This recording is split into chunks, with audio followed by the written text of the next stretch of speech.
jump on and just do a quick training for you on how to think about your future. And this is related to a paradigm shift that I had going back a few years in my, not just my business, but in my life in terms of how to think about my future. And it's a really kind of interesting way of looking at time. And there's an illustration that I want to share with you guys, which is if you picture your future as being a mountain, and each of these little peaks represent time.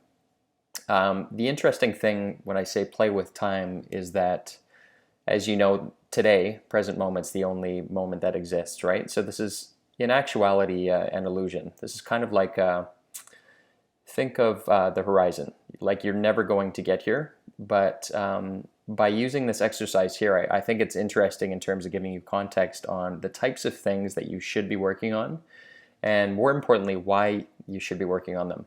And again, when we're playing with time, what I like to do is set up my world, my life, and my business in quarters. So we work in actual seasons.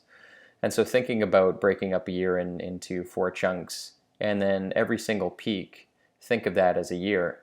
And again, another interesting thing is that the world, especially today, is changing so rapidly. We can't even fathom what's going to be coming up for us, a year down the road, 2 years down the road.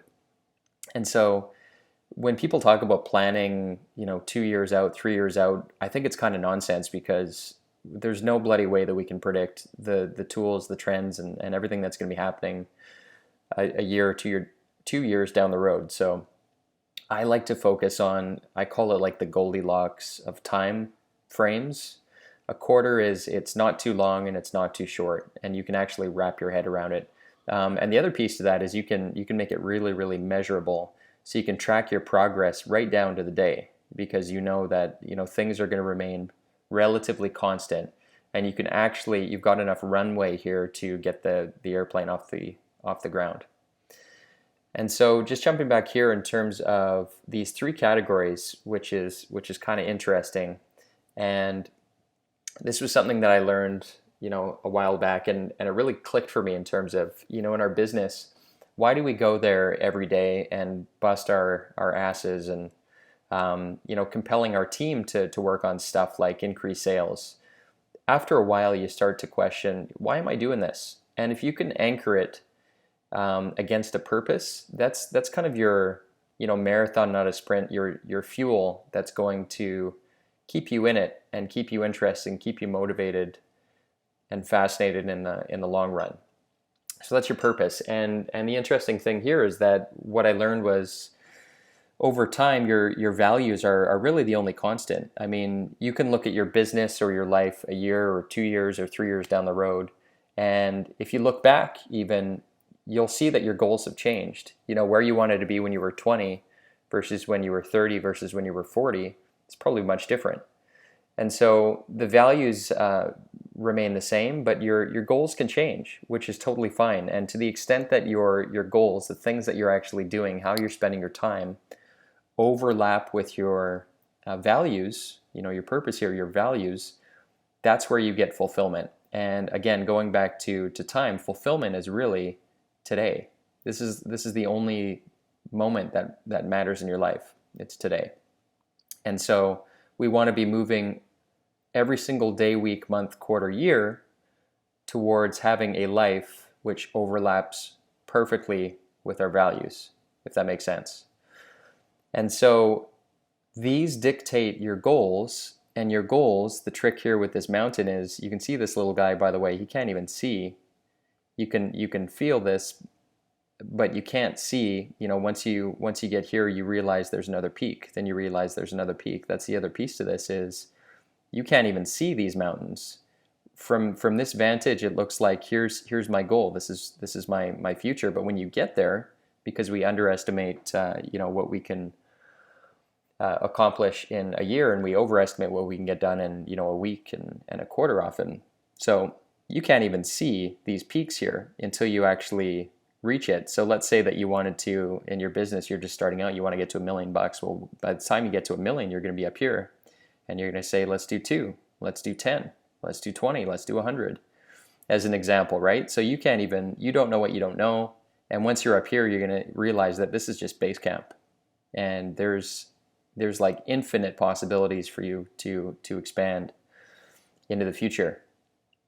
And so the purpose of your goals are to move you more in alignment with your values, your purpose there. And so how do you do this stuff? How do you actually, increase sales, increase cash flow?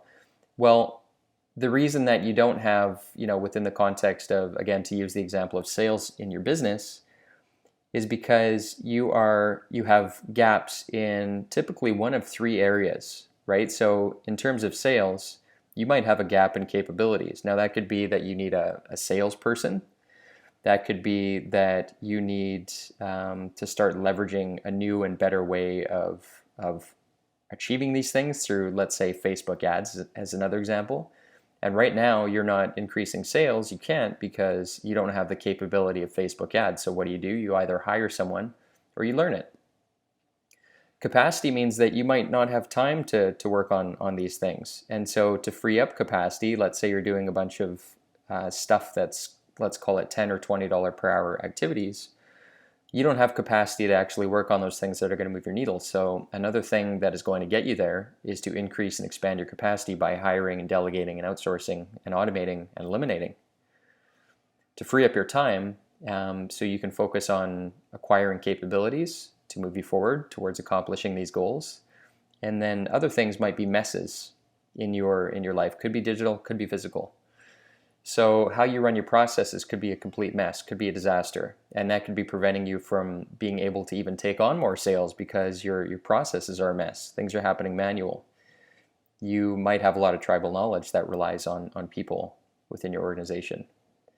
And so thinking within these three buckets here, these are going to unblock you and move you forward towards these goals, which their only purpose is to serve moving you within alignment of your purpose, which is pulling you in the direction of your big future, which doesn't exist because it's today.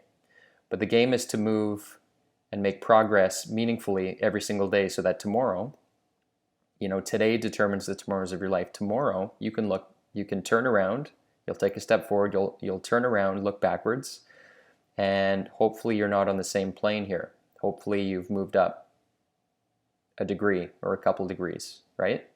You look back, then you take the next step, you look back. Am I moving in this direction? Yes or no?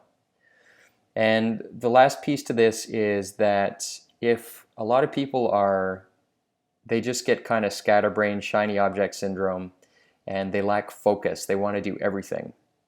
And when that happens, guess what the size of these mountains turns into? They turn into little molehills because you have 10, 20, 100 mountains that you want to climb simultaneously. Well, guess what? If you can't devote your energy and resources in fewer areas, then the mountain's going to be smaller, and you're going to be trying to climb a bunch of mountains, and they'll actually be the size of molehills. So really, successful people tend to focus on less so that they can move the needle further, because we all have, finite energy, time, attention, resources. And so to the extent that you can focus and confirm that, you're focusing in the right area, it's within alignment of your purpose, your values, and then what is going to pull you further. If it's impact and freedom, money helps solve a lot of problems, obviously. So that's one of the vehicles to pull you forward. Hopefully you're profitable. And then are you enjoying the journey? So, vacation, taking time for yourself, for your family. How are you going to do that? You're going to look at messes, capabilities, and capacity. So I hope that's helpful. Thought I would share that thought exercise. This was an epiphany I had years ago, and it's been really helpful. And the interesting thing is, it's okay to change your mind. I have many times. My wife and I have changed our minds several times in terms of where our big future lied. But the commonality has always been, we want to maximize our freedom and our time with our kids. We want to give them an amazing childhood and be present, not just, give them a nice house and all that kind of stuff, but we want to be present for our kids and do stuff and be there, not just physically, but mentally and emotionally as well. So I hope that's helpful again. And I think this is an interesting illustration with playing with time. And yeah, that's how to think about your future. Hope it helps. Talk to you guys soon. Bye.